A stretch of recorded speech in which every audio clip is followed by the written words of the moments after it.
Hello again guys, and welcome back to Globbits gaming channel. Just a replay for you today.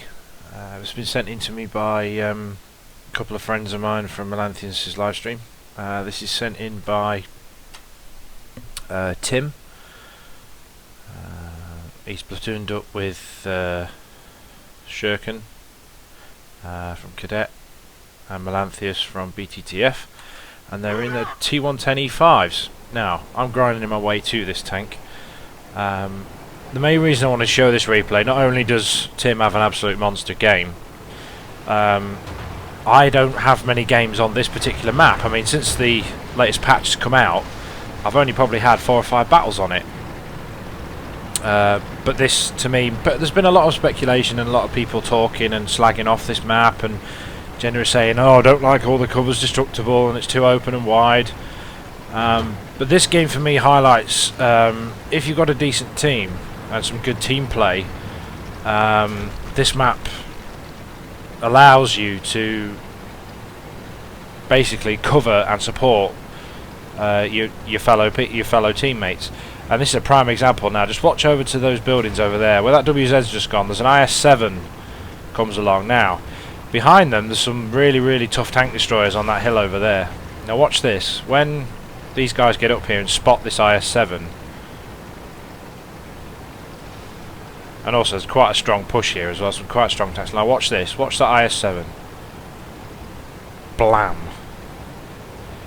That guy is fucked, right? Just like that, just by those supporting guys on the hill down there. TD's doing what TD should be doing, finding a prominent flanking position. Now this WZ must be shitting his pants. Melanthius takes one in the side there. Merle plays a lot like me. Merle plays very aggressively, and sometimes I do things that I really shouldn't do. Push a bit too far forward. For example, there he's trying to flank, but look what comes around the corner in a bit. He's very lucky that the tanks coming up that hill weren't already there. But what's happening here? Not criticising, but everybody's getting focused on the WZ. It doesn't take all 4 of these guys to do this, but they do dispatch him quite quickly. But now look over there, look what's come up the hill. Now if they hadn't had the support from these guys, on the TDs on the flanking hill there, they would have had some serious problems. So enemy mouse coming through, don't see many mouses. And I think he's underestimating what is actually round here. I don't think those guys could actually see what was around this corner. I think that mouse, all he thought was Merle was there, and unfortunately, not true, Mr. Mouse, not true. So they take out the mouse in double quick time. He's down to no health whatsoever, and the Foch managed to finish him off. Now Tim does a cracking little play here, shooting the ground, but he manages to get around the back of the IS-7. This IS-7 is in all kinds of shit. And the IS-7's hunting for the kill on the Foch, and he's ignored the 3 110E5s that have just basically surrounded him, and he's just been reduced to nothing. Now, that is how you take a hill. Let's just take a look. Just look what's there. 4 tier 10 heavies, well, E75's tier 9, but they've took out 4 of the enemy tier 10s and 2 of their tier 9s in double quick time. Shurken is on. What's Shurken on? Let's have a look. Shurken's on near a full health. Mill's taken a bit of damage, but Tim's on full health, so they pretty much come out of that with the lightest of scratches. Now this is where it becomes interesting. The left-hand flank, around the starting area and all that kind of stuff, the guys have they've just dug in to support these guys on the hill. What needs to happen now? We've still got a lot of strong tank destroyers, the artillery's still out there, you know, they need to push this, but they need to be cautious with it, and this highlights to me why it's really good to be in a platoon, because these guys, they just do this perfectly, slow and steady. I'm going to shut up for a minute. I'm just going to let you enjoy.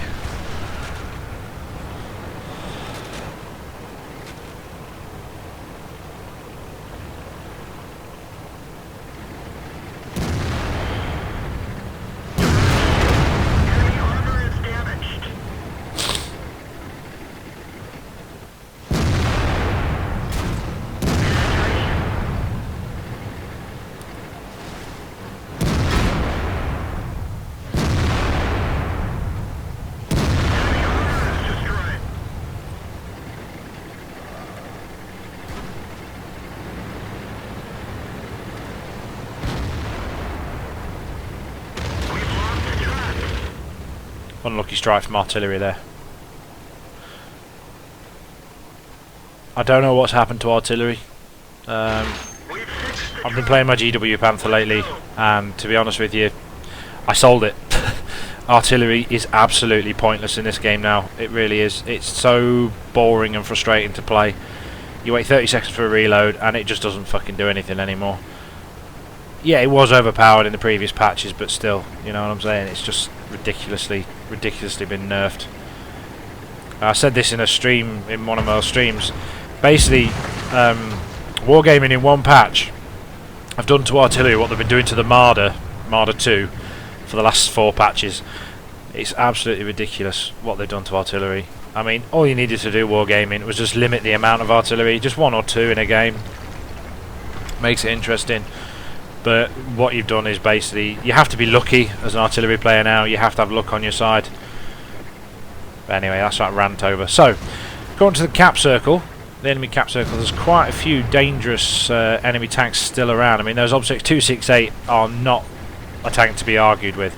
Now, the good thing about this map now is, even though the enemy team are on the back foot, they've still got supporting positions. I mean, Tim's concerned about that 40T, that Lorraine 40T, and they're not sure where the other enemies are. I mean, they don't run the mods I'm running now that you can see that shows you where the enemy are and shows you view ranges and all that kind of good stuff. I don't believe these guys use those. So they've got to be careful. But again, they're in good positions. I mean, Merlin and Shirk have took a pounding now. They're on really low health. We've got a reasonably full strength 268, a full strength E50. Well, used to be full strength. That's what I mean by platoon fire. 2 shots and he's down half health already. Now, Tim's concerned where the artillery is at the moment. And he takes 1 from the Lorraine T. So that's why I like this map. If you play well and your team's good, they can support each other. It's really good. You can't do this on some of the other maps. Yeah, take that, Frenchie. Okay, the E50's still poking, still having a look, spotting for artillery. Where's that 268 gone? There he is.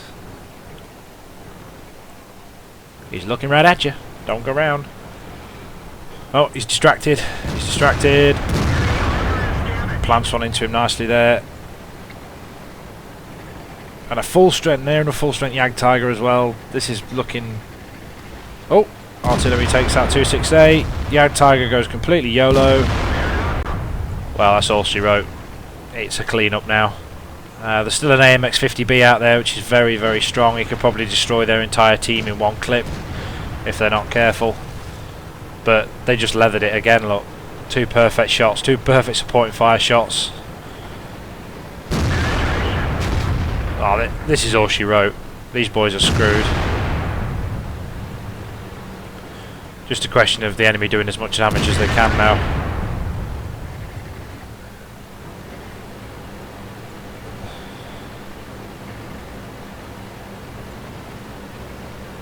There's a nice little ridge there, nice little humpy ridge there. Oh, Shurken's tracked that. He's not a good place to get tracked. Come on, Tim. He's used his repair kit earlier. Oh, good shot by the 113. That saved Tim there, I think. And it's just a lone E50. And he's getting absolutely pounded. And that's all she wrote, I think. Go on, Tim.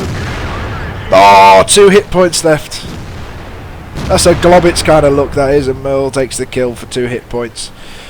I hope you enjoyed that, guys. That, for me, was a perfect display of the strength of a good, competent platoon in some really strong tanks. On a map that lends itself to good team play. Now, there are some people, some cynics out there, so, oh yeah, but you never get team play in random battles, but there's a classic example that you sometimes do. So I hope you enjoyed the replay, guys. If you did enjoy it, please subscribe and like it. The more likes I get, obviously the more videos I'll start doing. Take care, guys, and I'll see you next time. That's Globbits signing off. Bye now.